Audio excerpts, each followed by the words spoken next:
Know if you can hear the audio. It looks like you can, but we're just checking. Oh, I think I see what it's doing. It's trying to stage the video and audio in junction, essentially. Yep, we're good. We're good. Sorry about that, folks. We're live. All right, let me start that over. What did I say, Bryce? I forget. What was I talking about? Something about software.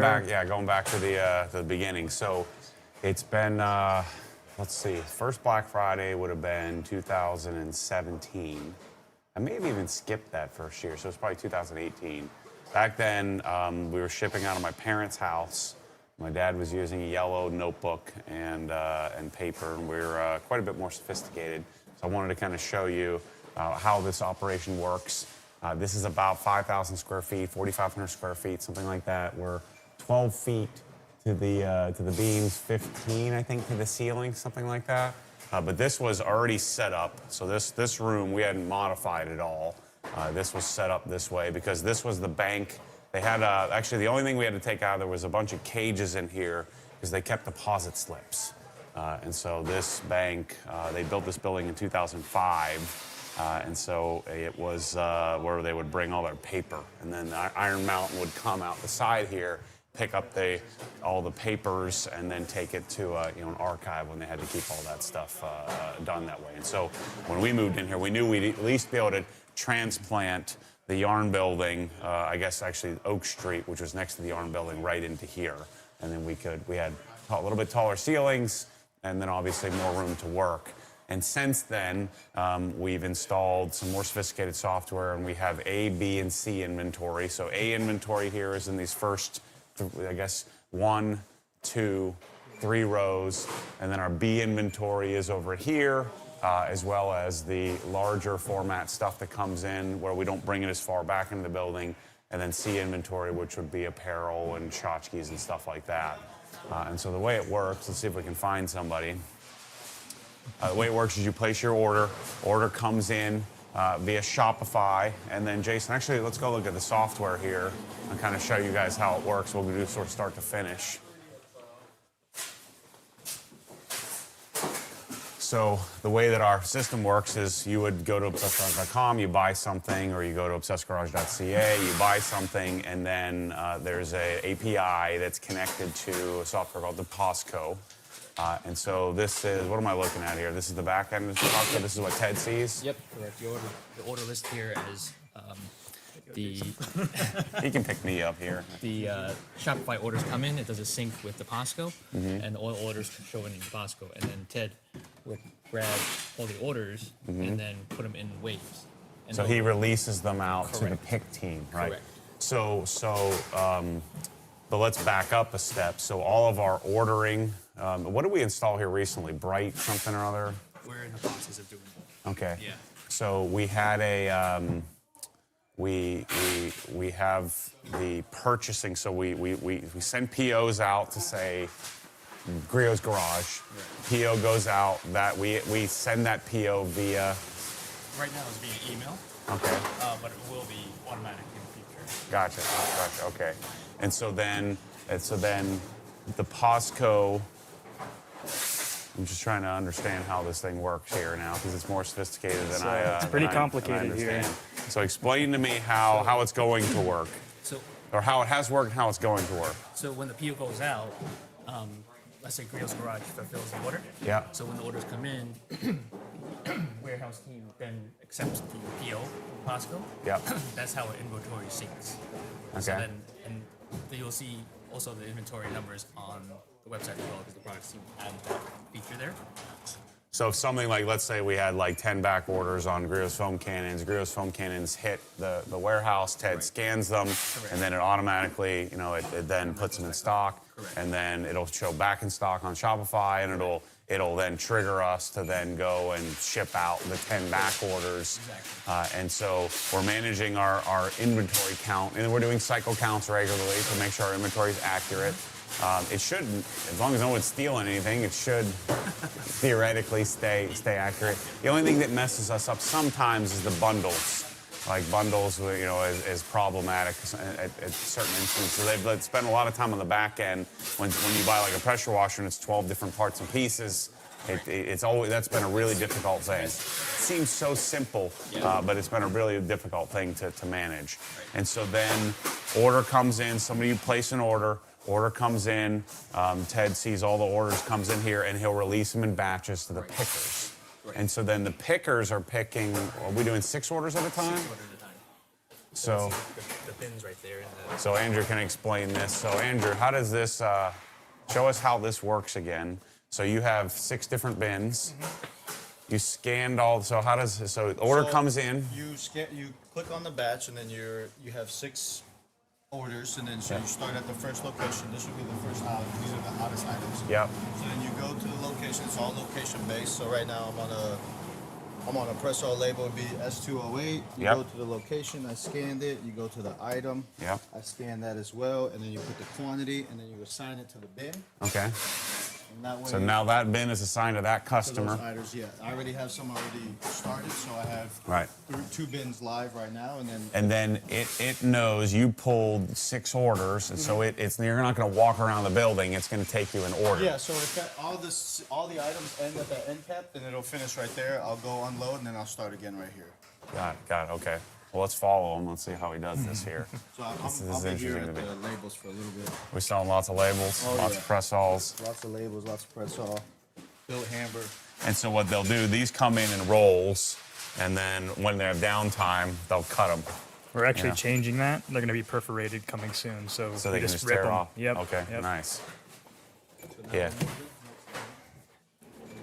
So he scans the item, assigns a bin, and then it'll tell him what bin to put in as he gets more items for that customer.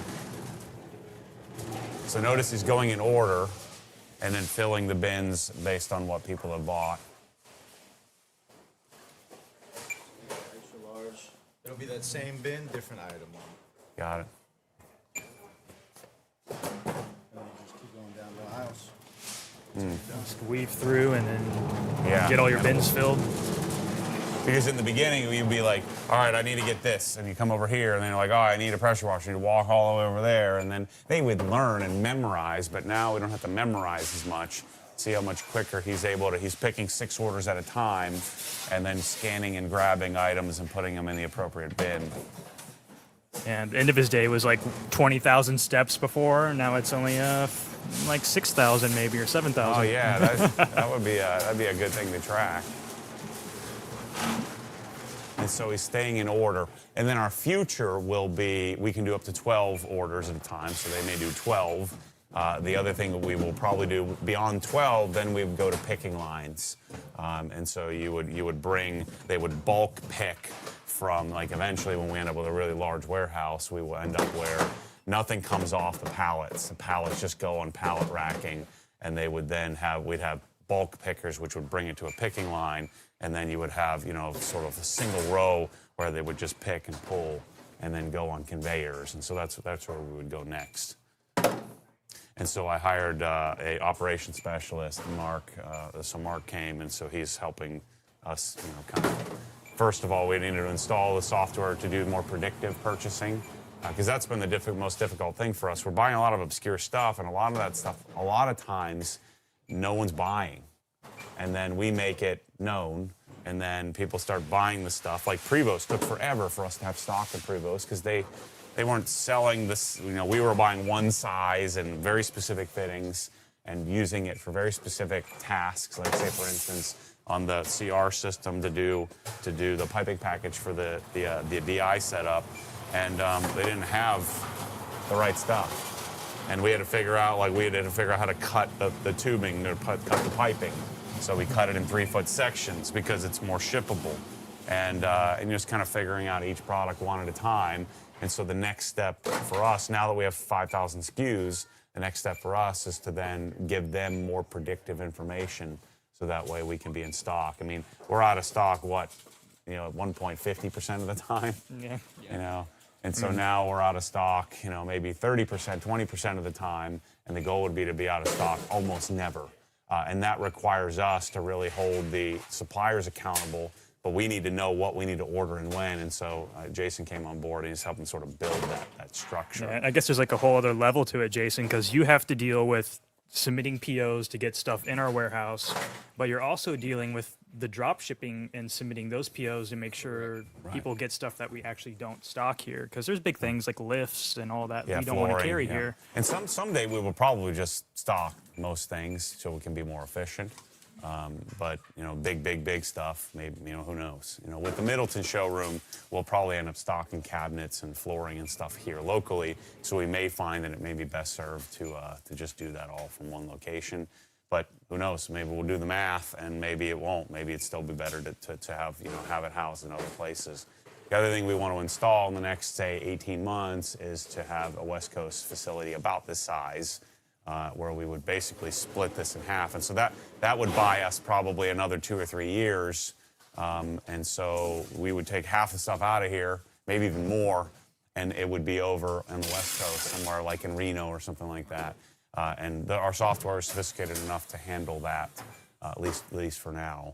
And so what we're hoping to do is to have the proper predictive purchasing system in place, so that way we can run it with less humans, less paper, and less screw-ups.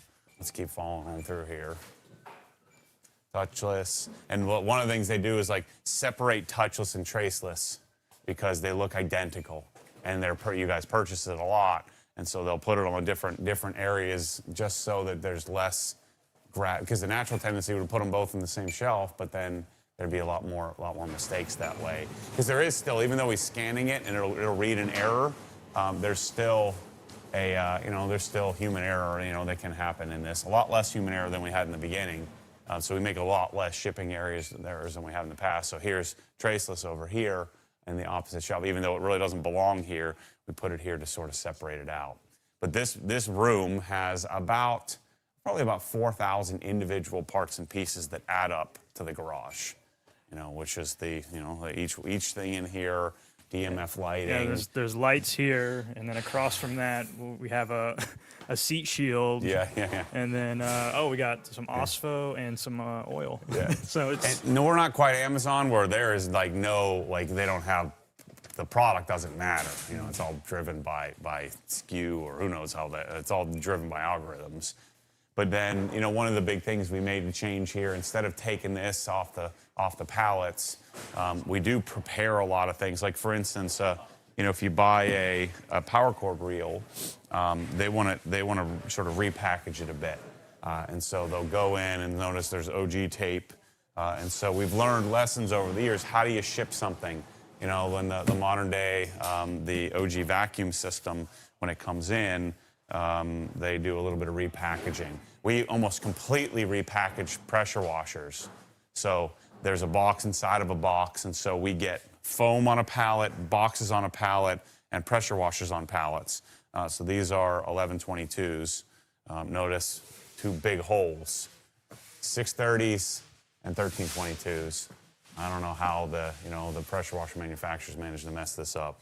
And I read Coach Kemi, the frickin' Riot Act, said, I need some frickin' soap.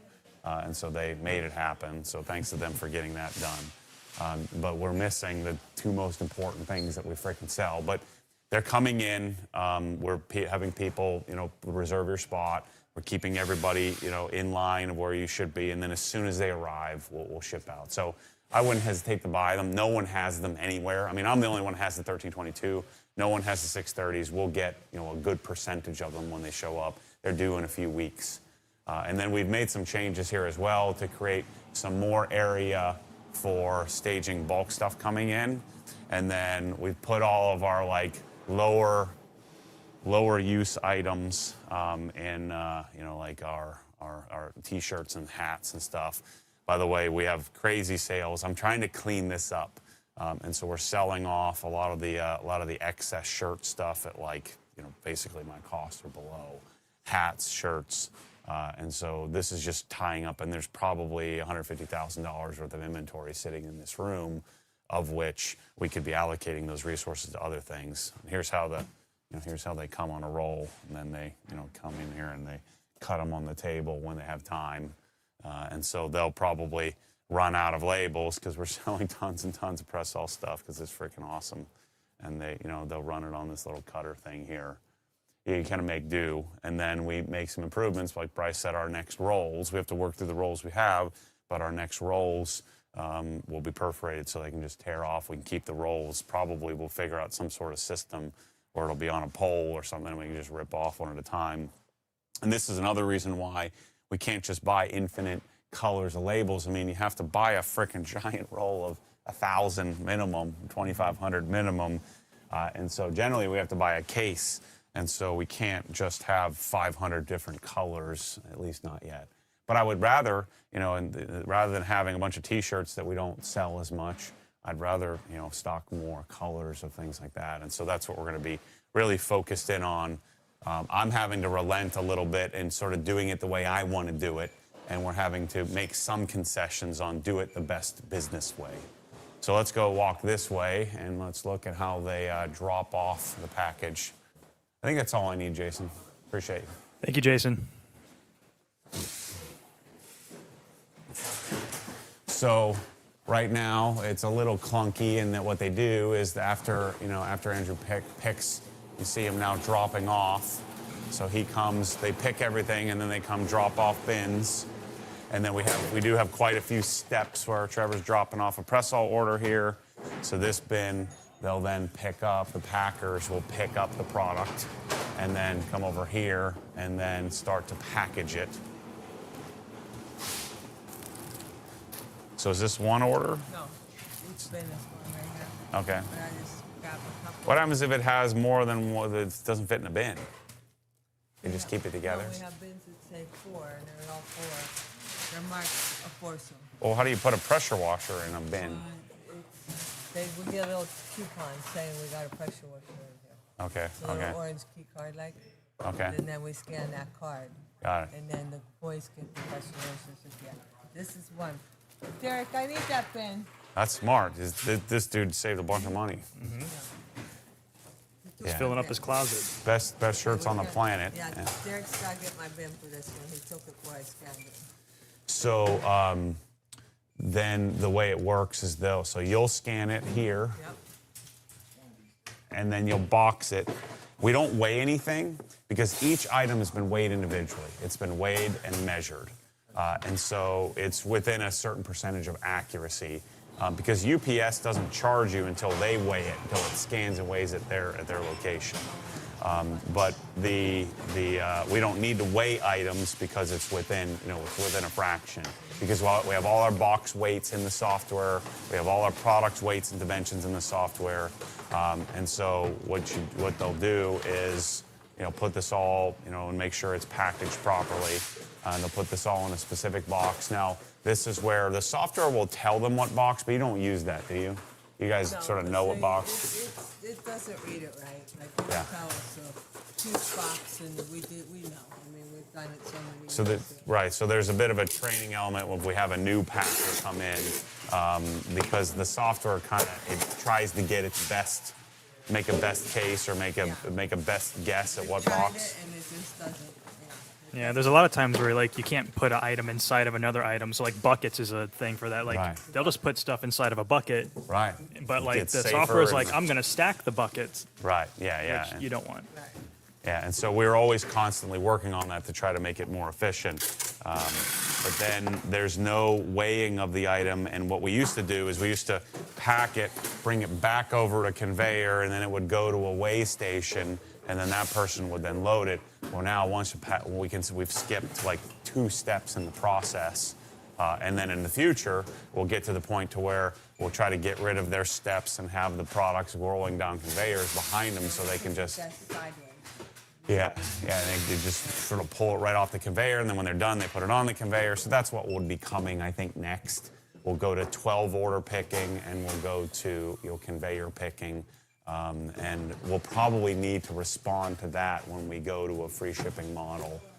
Because when we go to a free shipping model, it'll probably look like Black Friday all the time. I think, Bryce, we have, 1,000 abandoned carts a day or something like that, I mean, it's a lot. Like Amazon has trained people to look for free shipping. Right. So it's the number one turn away from the customer is when they see that they have to pay shipping. But here's the problem. I mean, I'm buying, like, if you look at this order, you know, I'm buying like 2 products from CarPro. I'm buying 3 products from Koshkemi. This is a bespoke product that I'm buying 1 product from them. This we're bottling. You know, we do have margins and things. So what I'm doing, like renegotiating, I have like 35% margin here, 40% margin here, like 65% margin here because we bottle this ourselves. We have 40% margin here, but we have, say, 60 or 70% margin here because I'm the original, like I'm not buying through a distributor. But if I'm buying through a distributor, then, you know, and if I'm buying 1 product at a time, I can't, you know, I don't have the margin to make it work. And so what we're going to do is we're going to take this product and we're going to put it in our own bottle. And so rather than buying this pre-bottled setup from Germany, I'm going to buy this in a 330-gallon tote, and we're going to put it in a bottle, which will improve our margins quite a bit. And then I'm going to go back to the manufacturers, and I'm going to say, hey, if we can open up free shipping, we're going to buy 4 times more than we were buying before. So I need a 5 or 7 or 8% discount, and they'll probably give us break points if we hit certain numbers.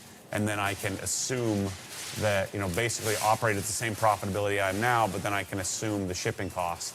Right now, I think I looked at the numbers last. I think this year we'll probably have about $1.6 million worth of shipping expense.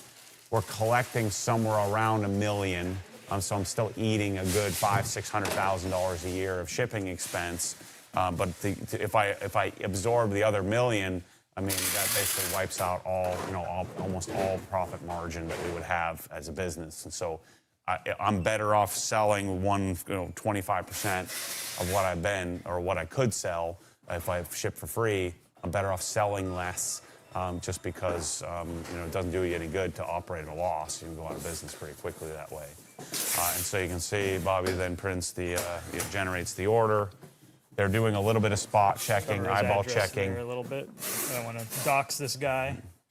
But yeah. So this is going to North Carolina, and so then there's a packing slip that they'll put in the box, and so that helps customers know because we'll split up orders if we're missing stuff. The software will automatically split it up. And so like one of the things I had a friend text me, said, look, I know a lot of people probably do this. I made 3 orders over the week, and then you're shipping out 3 different times. So that's one of the things eventually, the software will know that and bulk those orders together. But it seems so simple, but that's a whole complex script that has to be written, has to be tested, has to function. And right now it's about getting the orders out with as little errors as possible. And so we introduce new things like that, it introduces new errors. And yes, we want to do that. And yes, if I was making $400 million a year, we could just hire some software company to come in and do it. But every time you make those little tweaks, there's problems, that you have to solve. And so orders then go out over this way, and we're getting multiple pickups throughout the day. So I know it came here last night, and the UPS stockpile was, up to the ceiling. So we have USPS and UPS, and pretty much everybody, excuse me, pretty much every order, especially now on Black Friday, there's no choice of shipping. It's just best shipped, lowest cost shipped. And so some USPS, which kind of sucks. But when you're doing small parcels, like these little small packages, we don't really have much of a choice, And now there's UPS. It's USPS Ground Advantage, which I think is a UPS, I think they went away from that, actually. They changed it, yeah. It used to be SurePost or something like that, and they went away. So, but like these small, under 5-pound parcels, it kind of has to go, it has to go post office. Otherwise, it's not going to, the USPS is cost prohibitive, or UPS is cost prohibitive. And then one of the things, I hired Mark to do was to get us better pricing. And if we go to a West Coast, East Coast model, we'll be able to, based on our calculations, we'll be able to ship to pretty much everywhere in the country ground within 3 business days, most within a business day. And it also helps us cut down the cost on our shipping, which gets us closer to free shipping. But we probably won't be there next year. My goal would be the following, Black Friday would be to have that set up. I need to really fix some of the cost structures of Obsessed Garage in order to have the money to invest, because I'm going to have to sign a lease, or buy a place, and then I'm going to have to hire 3 or 4 employees to take the weight off of everything coming out here. Yeah, I mean, when you think about it, Matt, it's like multiple levels of getting to that. Like 1, you need to lower your rates. 2, you need to Yep. increase your margin. 3, Yep. you need to figure out the systems in the actual warehouse to, Right. Be efficient. So it's not like just like turn on free shipping and it goes. There's like, 6 steps you have to go through and Right. 6 different Right. processes. A lot of promises have to be made. A lot of risk has to be taken, and that's the next logical step. Though I honestly believe we will at least double our sales if we were able to ship for free, and it would have to be some sort of qualifier, where $50 or $100 minimum or something like that. So it would have to be a qualifier to qualify, because otherwise, people would just, and we need to solve that issue of you place 3 orders at a time, that it bulk batches them and There's ships an them order together. merge. Yep. Yeah, and so that, because when you even if it's multiple boxes, if it's on one order, there's a significant discount through UPS. So the other thing that we're doing to support, I don't think our connection will take us, but the other thing we're doing to support, my dad and Derek are making taping bottles. They're making pressure washer packages. They're making hoses. They're supplying drying aid, and so we have bulk product that's on the other side of that wall there, and the bulk product is some of the stuff we're making, and some of the stuff we're sort of pre-assembling and pre-packaging. Like we make, for example, we make hyper dressing, so it comes in 55-gallon totes, and then we make full concentrate, and then we make a diluted version, 4-to-1 diluted version that we put in gallons. So it comes in full concentrate in gallons, and then it comes. I think you can't buy a 32 full concentrate, so we make this by bottling ourselves, and then we make this by diluting it ourselves. I think if I remember correctly, we got a little bit in trouble doing that, didn't we? Nope. They said, let's do it, and I asked for permission, and they said, sure, do whatever you want, on hyper dressing specifically. So this is the last McGuire's product we buy. I haven't found anything as good as this. A lot of people like Motorplast from Koshemi, but it's not as good, for engine bay cleaning. And so you can see they're just rolling through orders. We're getting about 400 to 500 orders a day efficiency. Right now, what is our average order value? Is a little over $1,000 so, which is insane. So, like for instance, yesterday we did. Let's see. Yesterday, Black Friday. And remember, we've spread it out. So yesterday we did 558 orders, but 481,000 in total value. So that's $800 average order value or something like that. Yep. The early days, like the very first day, when we opened up on Friday for Inside the Hex, we did 274 orders and 425,000. So that average order value is like, what is that? Like, $1,200 or something insane. I got some stats over here for you, Matt, if you want to hear them. What do you got? So full Black Friday, so when we opened it for pre-purchasers or Inside the Hex members up into today, Yep. we have done 1.985 million, so almost 2 million. And our total average order value is around $765. Got it. Yep. But that's across everyone. Yep. Returning customers were like 74% returning customers, so it's a lot of people Yeah. who bought from us in the past that are just re-upping. And 2,600 orders in total and we've sold 29,000 individual items. Yeah, a lot of that. The largest item is Swiss Tracks, which we won't ship out of here. Some of the bigger dollar things that raise our average order value are cabinets. The design team is in there designing. How far can we go with this, do you think? I think our limitation is the mic go as pack. far as you want, and then I'll just sort of trail. And I think I can monitor. I have a monitor in my ear right now, so say go, and if it starts breaking up, I'll sprint over and tell you to come back. Okay, let me just show. I want to show them. Are you plugged in with anything? No, you're mobile, right? Plugged in. Oh, okay. So let's go. Let's just run over here. Let's see if it works. Okay, let's see how long these packs go. So these walls will come out here in 2026 is our goal. So we're going to have these walls come out. But back here is where the bulk storage is. The bulk stuff is happening. So there's a roughly half a container load worth of billet hammer. Billet hammer is kind of strewn throughout the building. I will tell you that, like, see, there's auto wheel, and we don't carry auto wheel. Go to a detailed image. There's a few other suppliers throughout the country, but the main supplier for us, we're the importer, and then detailed images are, representatives selling all the different products that we don't carry. So there's touchless, traceless, I think traceless in the other part of the building. But you can see stuff coming into this area. Obviously, it's going to be a lot more efficient when we take the ceiling out of here. We're making garden hose, air hose, pressure washer hose, jumper hoses, all that kind of stuff is where we're crimping and making, so it comes in raw on spools. And the only reason we're doing that is no one else is willing to do a high quality hose. Like this garden hose, I think is like raw is like $1.25 a foot or something like that. It's like $1.10, and we have to buy like 25,000 feet at a time of the Gates hose that we use to make our pressure washer hoses. But we're trying to make sure we keep this in stock, and then we also tape and torque, right? So we're putting, like, there's a Mosmetic fitting on here, so we're putting our fittings on the hoses. And then we have a whole room full of Cox hose reels. That's the other thing. It stinks because we're buying and designing a different Cox hose reels. It has a different spring, different swivel, different finish. And so I have to buy them a certain quantity at a time, which kind of sucks. And you can see some bulk P&S product. What is this here? I don't even know what this is. More vacuum hose reels. Foam cannons come in bulk. And so because the foam cannons, we put the Mosmetic or the Barons or the MTM fittings on them.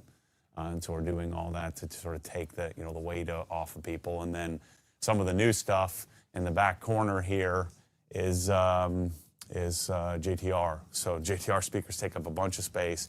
JTR had filled this whole area, and we sold it all. So we've kind of cleaned it up quite a bit. But the goal in 2026 is to have a place for everything. I don't know if we can make it this far, but back here is where we're bottling.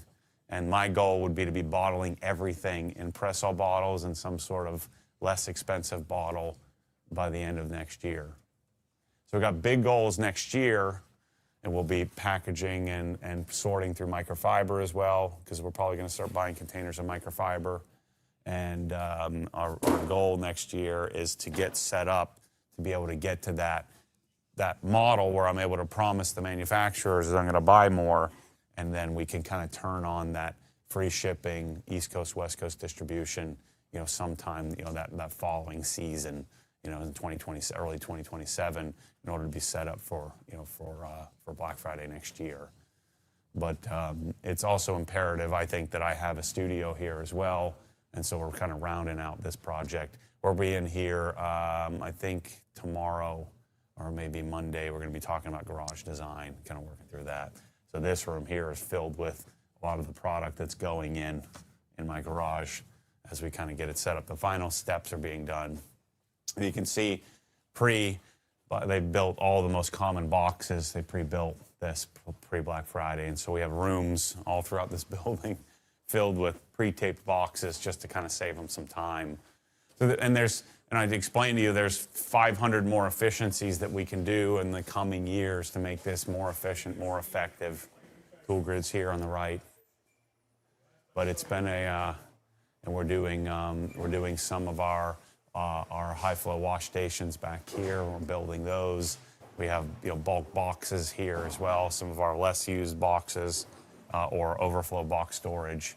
We're kind of utilizing offices. But imagine if this wall and ceiling and doors and all this crap was out of the way. The obvious, more efficient thing to do, and then I'll do this when we do our West Coast location.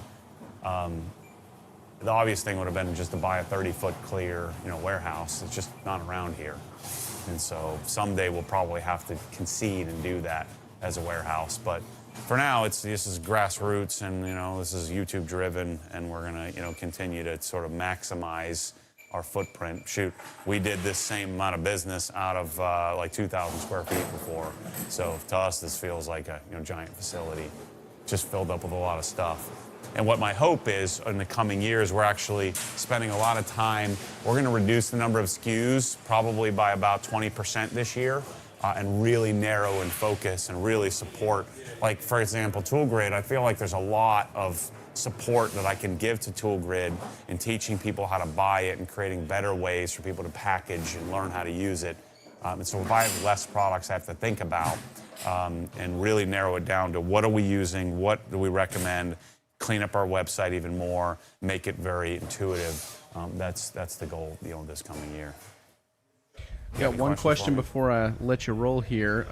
It's about Leader Max. Yep. Jose just wants to know, he says, just asking about where we're at on Leader Max, waiting patiently. Is it here?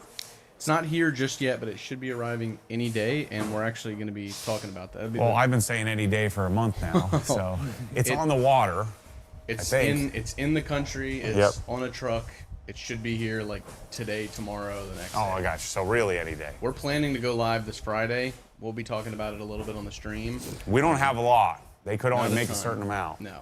And so we're going to sell it out immediately. Yes, and it's not Black Friday or anything, but Yeah.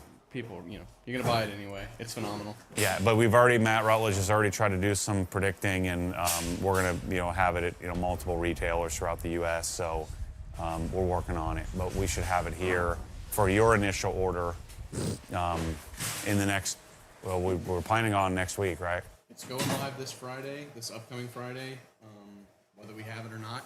Yep. I'm 99% confident we will. We'll have the full lineup, but like you said, limited quantities. It'll be on RYS, like everything, and we'll make sure you get your Leader Max.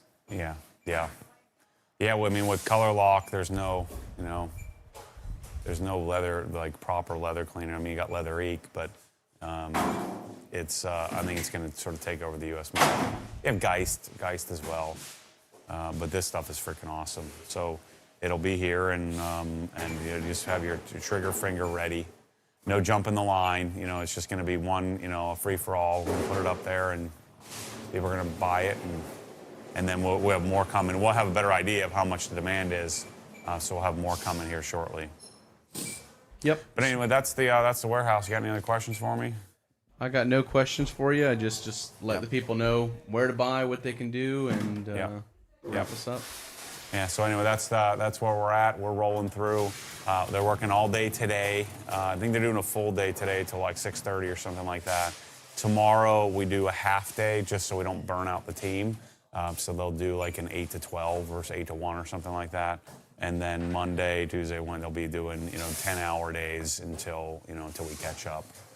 We're hoping this year, because we spread it out a little bit, we're hoping to catch up within 7 or 8 days is the goal. Hopefully less than that.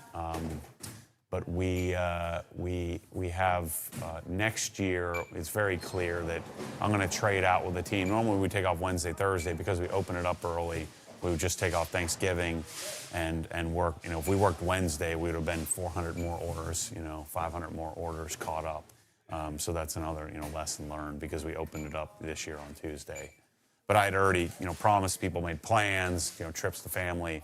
And so this is makes our whole year, and so we kind of have to double down and then take some other time off, for the team.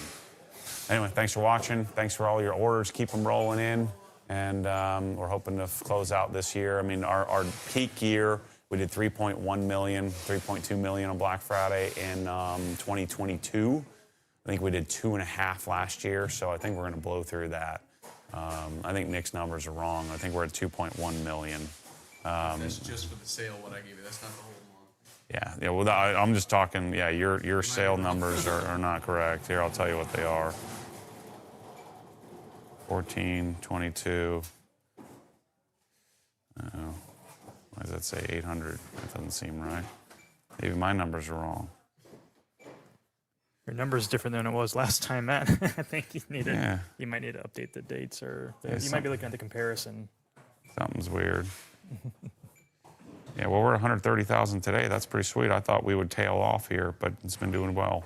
Anyway, we're doing great. Now, that's 105 orders today, so that's a $1,300 average order value today. That's pretty sweet, and designs in there trying to sell. So, if you need some help, support at obsessedgarage.com.